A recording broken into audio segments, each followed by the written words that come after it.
जय हिंद दोस्तों। आज हम शुरू करते हैं मॉडल पेपर प्रैक्टिस 2।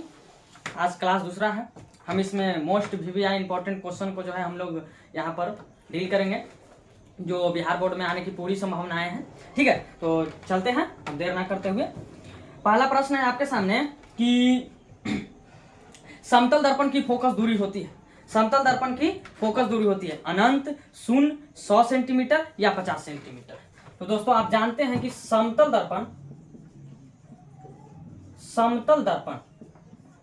दर्पण की जो फोकस दूरी होती है, समतल दर्पण की जो फोकस दूरी होती है वो अनंत होती है।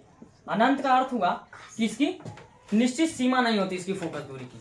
ठीक है, तो इसमें समतल दर्पण की फोकस दूरी क्या हो जाएगी? अनंत हो जाएगी। ठीक है, नेक्स्ट क्वेश्चन है कि मानव नेत्र के लिए दृष्टि का अस्थायित्व होता है। यानी कहने का अर्थ यह प्रश्न कर रहा है कि मानव नेत्र पर जो प्रतिबिंब बनता है किसी चीज का, वह कितने समय तक उस आंख पर जो होता है मतलब बना हुआ रहता है।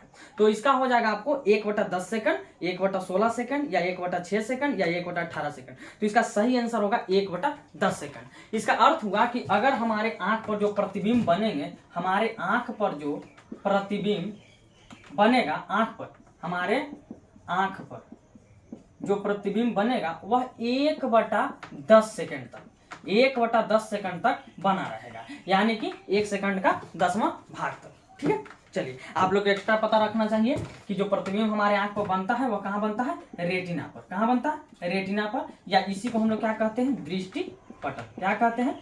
दृष्टि पटल।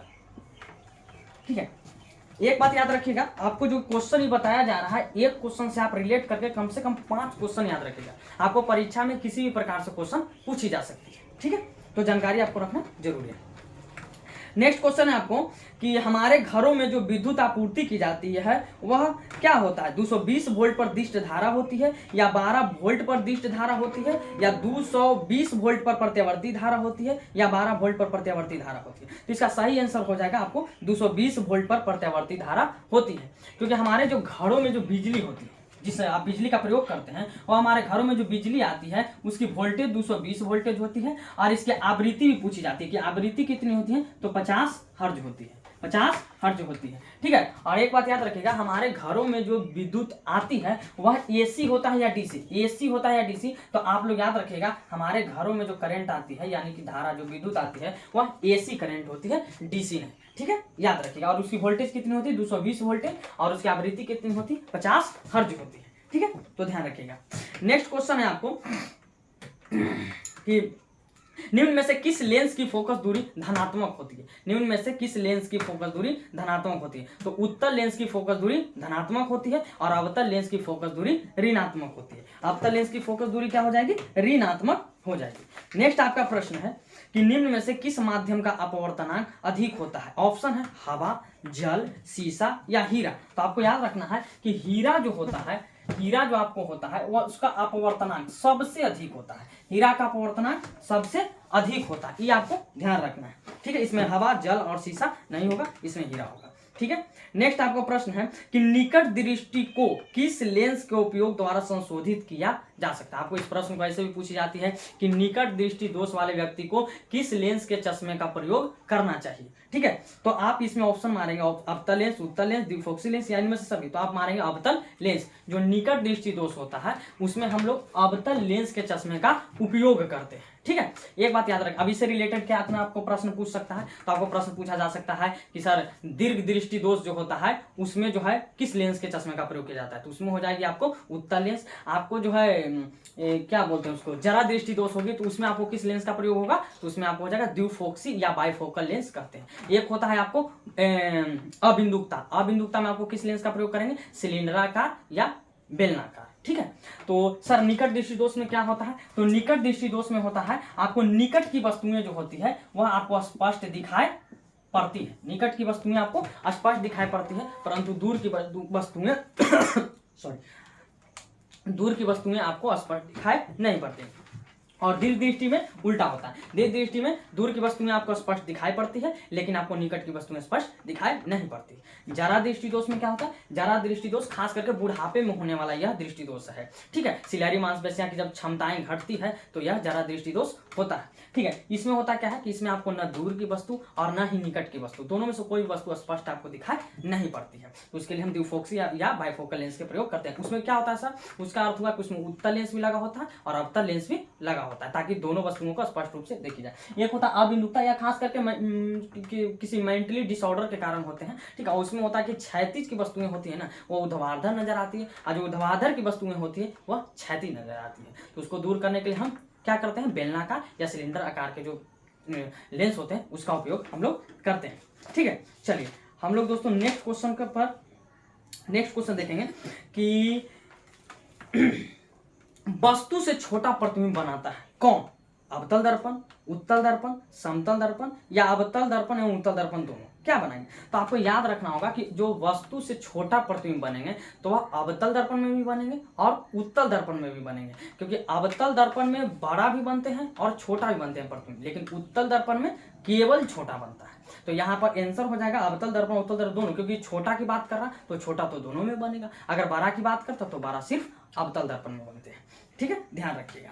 नेक्स्ट आपको प्रश्न पूछा गया है कि नेक्स्ट आपकी प्रश्न है कि सर्च लाइट का प्रवर्तक सतह क्या होता है? सर्च लाइट जो आपकी लाइट होती है, जो सर्च करने वाले, जो खास करके फोर्स वगैरह यूज करते हैं, पुलिस वगैरह, तो सर्च लाइट का जो प्रवर्तक सतह होता है वह किस दर्पण का होता है? यानी कि उत्तल, अवतल, समतल, या इनमें से कोई नहीं, तो अवतल दर्पण होते हैं। अवतल दर्पण का काम क्या है कि जो आपको आने वाली जो प्रकाश होती है ना, जब अवतल दर्पण से होकर के जो है टकराती है तो वो करता क्या है कि एक बिंदु पर फोकस करता है। क्या करता है? एक बिंदु पर फोकस करता है। अब सर्च लाइट है, उसे किसी चीज को ढूंढने में ही हम लोग काम करते हैं, तो उसमें होगा क्या कि आपको अवतल दर्पण की लगा रहना टॉर्च में बहुत जरूरी है, यानी सर्च लाइट में। नेक्स्ट क्वेश्चन है आपको कि एक साधारण प्रिज्म कितने सतहों से घिरा होता है? तो एक साधारण प्रिज्म होते हैं, उसमें टोटल आपको 5 सतह होते हैं, जिनमें से आपको पता होना चाहिए कि 3 आयताकार सतहें होती है। आपसे इस प्रकार भी प्रश्न पूछा जा सकता है कि एक प्रिज्म में आयताकार सतहें कितनी होती, तो 3 होगा, और आपको त्रिभुजाकार सतहें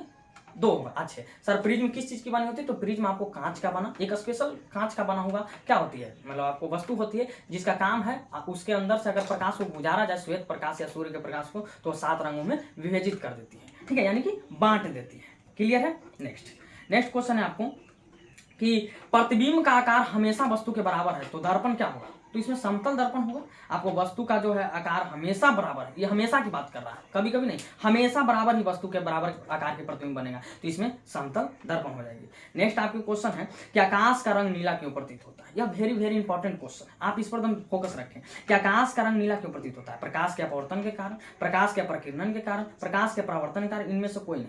तो आपको मानना है प्रकाश के प्रकीर्णन के कारण। बहुत सारे बच्चे करते क्या है, इसमें जो प्रकाश के प्रकीर्णन है और अपवर्तन है, इसमें कंफ्यूज हो जाते हैं कि सर अपवर्तन के कारण कौन सी घटनाएं होती है और प्रकीर्णन के कारण कौन सी काम होती है। तो तारों का टिमटिमाना प्रकाश का अपवर्तन की घटना का उदाहरण है। जल में रखी कोई वस्तु ऊपर दिखाई पड़ती है, अपवर्तन की घटना का उदाहरण है। मछली अपने वास्तविक स्थिति से कुछ आगे और ऊपर दिखाई पड़ते हैं, यह अपवर्तन की घटना के कारण होती है। लेकिन जो प्रकीर्णन है, प्रकीर्णन के कारण आकाश का रंग नीला दिखाई पड़ता है। ठीक है, आकाश का रंग नीला दिखाई। अच्छा, नीला क्यों दिखाई पड़ता है? इसके भी पीछे का कारण है कि हमारे जो आंख है वह नीले रंग के लिए ज्यादा सुग्राही है, यानी सुग्राही का मतलब ज्यादा हम लोग के सुगम है। आंख हम लोग के नीला रंग को दिखना ज्यादा कंफर्टेबल महसूस करता है, इसीलिए जो है आकाश का रंग नीला दिखाई पड़ता है। ठीक है, ध्यान रखें। तो यह प्रकाश के प्रकीर्णन के कारण होता है। प्रकीर्णन की घटना क्या है? तो जब सूर्य का प्रकाश या श्वेत प्रकाश जब प्रिज्म से होकर 7 रंगों में विभक्त हो जाती है, यानी बढ़ जाती है, तो यह घटना प्रकाश की प्रकीर्णन कहलाती है। ठीक है, तो जब सूर्य का प्रकाश वहां से निकलता है तो उसकी तरंगदैर्घ्य जो है सभी रंगों का अलग अलग होने के कारण जो है प्रकाश आगे पीछे पहुंचती है, यानी कि सब अलग हो जाते हैं, जिसके कारण होता क्या है कि जो हमारे आकाश है वह नीला रंग का प्रतीत होता है। ठीक है, अगला नेक्स्ट क्वेश्चन है कि समान नेत्र के लिए दूर बिंदु कितना होता है? तो समान नेत्र के लिए दूर बिंदु आपको अनलिमिट है, यानी लिमिट नहीं है, मापा नहीं जा सकता, अनंत तक कोई भी इंसान अनंत तक देख सकता है। ठीक है, लेकिन जो नजदीक बिंदु है उसके लिए फिक्स है, उसके लिए फिक्स क्या है? 25 सेंटीमीटर। आप 25 सेंटीमीटर से आप कम तक वस्तु को नहीं देख सकते। आपका जो 25 सेंटीमीटर है, इससे नजदीक अगर रख दिया जाए वस्तु को तो आपको धुंधला दिखाई देगा, यानी आपको स्पष्ट दिखाई नहीं देगा। तो यानी कहने का अर्थ है कि आंख के लिए निकट बिंदु 25 सेंटीमीटर होते हैं और दूर बिंदु आपको अनंत होता है। यानी कि अगर आप दूर तक अनलिमिट है जहां तक देख सकते हैं, लेकिन आपको नजदीक देखना है तो 25 याद रखिए, आपको कंफ्यूजन के लिए 25 सेंटीमीटर, 25 मीटर, 25 किलोमीटर दे सकता है, तो आपको 25 सेंटीमीटर ध्यान रखना है। ठीक है कि 25 सेंटीमीटर से अगर निकट वस्तु रख दी जाए तो हम उसको नहीं देख पाएंगे, ध्यान रखिए। नेक्स्ट आपको क्वेश्चन है बाबू कि सौर सेल सौर ऊर्जा को रूपांतरित करते हैं प्रकाश ऊर्जा में, गतिज ऊर्जा में, ताप ऊर्जा में या विद्युत ऊर्जा में। तो सौर सेल क्या है? सौर सेल आप देखें, सौर से जो सौर प्लेट लगी होती है तो वह क्या करता है, सौर सेल की भांति जो कार्य कर रहा है वो, उसका काम क्या है कि वह सूर्य से आने वाली जो एनर्जी है यानी ऊर्जा है, यानी सौर ऊर्जा जिसको हम कहेंगे, सौर ऊर्जा को लेगा और ले करके वो क्या करेगा, विद्युत ऊर्जा में उसको कन्वर्ट करेगा यानी बदल देगा। तो सौर सेल का काम है सौर ऊर्जा को विद्युत ऊर्जा में बदल देना। सर इससे रिलेटेड और भी क्वेश्चन पूछे जा सकते हैं। किस प्रकार से क्वेश्चन आपको पूछा जा सकता है, जो विद्युत मोटर है वह विद्युत ऊर्जा को किस ऊर्जा में बदलता है, तो वह गतिज ऊर्जा में बदलता है। आ रहा समझ? आपको इस प्रकार से पूछा जाती है जो बिजली का बल्ब है वह विद्युत ऊर्जा को किस में बदलती है, तो वह जो है क्या पड़ता है, ऊष्मा ऊर्जा में बदलता है और प्रकाश ऊर्जा दोनों में बदलता है। ठीक है, तो इस प्रकार से आपको यह भी ध्यान रखना है। ठीक है, अगला क्वेश्चन है विभवांतर का एसआई मात्रक क्या है। तो विभवांतर का जो एसआई मात्रक है वो वोल्ट है। ठीक है, आप याद रखिए विभवांतर का एसआई मात्रक आपको जब भी पूछा जाए तो आप विभवांतर का एसआई मात्रक वोल्ट याद रखिए। संकेत इसका क्या होता है सर, इसका भी होता है। अच्छा ये भी ध्यान रखा, कभी विभवांतर पूछ देगा, कभी आपको विद्युत विभव पूछ देगा और पूछेगा कि इसकी एसआई मात्रक क्या है, तो आपको उसके लिए भी कहना है कि वोल्ट होता है। ठीक है, इस प्रकार से आपको जो है एसआई मात्रक से बहुत सारे प्रश्न बनते हैं 10th क्लास के एग्जाम में बनता है। जैसे कि प्रतिरोध का एसआई मात्रक क्या है सर, तो ओम होता है, ध्यान रखिएगा। आवेश का एसआई मात्रक क्या होता है सर, कूलम होता है। विद्युत धारा का एसआई मात्रक क्या होता है सर, एम्पीयर होता है। सब ध्यान रखें और उसके संकेत भी ध्यान रखिएगा। जैसे ओम का संकेत होता है, जो आप ओम की तरह जो संकेत देते हैं, यह ओम का संकेत है, यह क्या है, ओम का संकेत है। ठीक है, ओम किसका मात्रक सर, प्रतिरोध है। ठीक है, चलिए नेक्स्ट है कि ए मीटर का प्रतिरोध होता है, यानी ए मीटर जो खुद होता है, यह एक यंत्र है, ये क्या करता है, विद्युत जो है धारा है उसको मापने का काम करता है। इसका प्रतिरोध कितना होना चाहिए, तो इसका प्रतिरोध बहुत ही कम होना चाहिए। जितने कम प्रतिरोध होगा ए मीटर का, समझिए उतना ही अच्छा वो क्या माना जाएगा, और जिसका जितना ही ज्यादा प्रतिरोध होगा ए मीटर का उतना ही खराब माना जाएगा। ठीक है, लेकिन वोल्ट मीटर में उल्टा होता है। वोल्ट मीटर में जितना ज्यादा उसकी प्रतिरोध होगा वह क्या होगा, उतना अच्छा होगा, और जितना कम प्रतिरोध होगा वो उतना खराब होगा। तो इस प्रकार से आपको एक क्वेश्चन और भी पूछी जाती है कि शुद्ध ए मीटर का प्रतिरोध कितना होता है, तो शून्य होता है, और जो है शुद्ध जो है वोल्ट मीटर का प्रतिरोध कितना होता है, अनंत होता है। ठीक है, ध्यान रखिएगा। ठीक है, अगला देखिए क्वेश्चन हम पूछे ही थे, यहाँ पर क्वेश्चन आ गया आपको, तो ध्यान रखिएगा। तालाब का जल कम गहरा दिखाई देने का कारण क्या है, परावर्तन है, विवर्तन है, अपवर्तन है या ध्रुवन है। तो आपको अभी हम बताए थे कि जो तालाब का जल है वह कम गहरा दिखाई देता है अपवर्तन के कारण, प्रकाश के अपवर्तन के कारण तालाब का पानी जो है वह थोड़ा ऊपर उठा हुआ प्रतीत है, या तालाब में कुछ भी मछली भी है या कोई सामान भी है डूबा हुआ तो उसको क्या कुछ ऊपर दिखाई पड़ेगा। यह घटना प्रकाश के अपवर्तन के कारण होता है, और जब यही घटना प्रकाश का अपवर्तन जब वायुमंडल में घटती है तो उसको हम वायुमंडलीय अपवर्तन कह देते हैं। ठीक है, घटना वही है, बस वो वायुमंडल में वो घटना घट रही इसलिए वायुमंडलीय अपवर्तन, और या धरातल पर घट रही तो उसको सिंपल प्रकाश का अपवर्तन कहते हैं। ठीक है, चलिए तो ये सभी क्वेश्चन याद रखिएगा, आपको इंपॉर्टेंट है और ये बहुत बार आपको रिपीटेड किया गया है बिहार बोर्ड की परीक्षाओं में। ठीक है, आपको इस बार भी 2024 के जो बिहार बोर्ड की आप परीक्षा देने जा रहे हैं इसमें आपको पूछने की पूरी संभावना है। ये जितने भी क्वेश्चन हम इस चैनल के माध्यम से आपको जो है आपको तक पहुंचा रहे हैं या आपको अध्ययन करा रहे हैं, यह सभी VVI क्वेश्चन इंपॉर्टेंट है और यह बिहार बोर्ड में पूछने की पूरी की पूरी संभावना है। तो आप इस क्वेश्चन को नज़रअंदाज ना करें, पूरी मेहनत के साथ और इसको हमारे साथ डेली जुड़े रहें शाम 7 बजे, और आपको इस तरीका का क्वेश्चन हम रिपीट करें। चलिए कुछ क्वेश्चन और हम यहाँ पर रिपीट करते हैं। जैसे कि सर यहाँ पर क्वेश्चन पूछा गया है कि प्रकाश की किरणें गमन करती है, तो प्रकाश की किरणें कैसे गमन करती है, प्रकाश की किरणें गमन करते हैं चलने। ठीक है, तो सीधी रेखा में, टेढ़ी रेखा में, किसी भी दिशा में, इनमें से कोई नहीं। तो प्रकाश की किरणें हमेशा सीधी रेखा में ही चलती है, ऐसा नहीं समझिए कि आरे तीर से चलेगी, नहीं, प्रकाश की किरणें हमेशा सीधा ही रेखा में चलेगी। ठीक है, चलिए नेक्स्ट क्वेश्चन है आपको कि किस रंग का तरंगदैर्घ्य सबसे बड़ा होता है। इससे क्वेश्चन आपको बहुत बार पूछा गया है, बदल बदल के आपसे पूछा जाता है कि किस रंग का तरंगदैर्घ्य सबसे अधिक होता है, तो आपको लाल रंग का हो जाएगा। किस रंग का तरंगदैर्घ्य सबसे कम होता है, तो आपको बैंगनी रंग का हो जाएगा। आपसे पूछी जाती है कि सूर्य के प्रकाश या श्वेत प्रकाश में कितने रंग होते हैं, तो 7 होता है। समझ में आ रहा। आपसे पूछी जाती है कि सबसे बीच का रंग क्या है, तो हरा होता है, याद रखिएगा।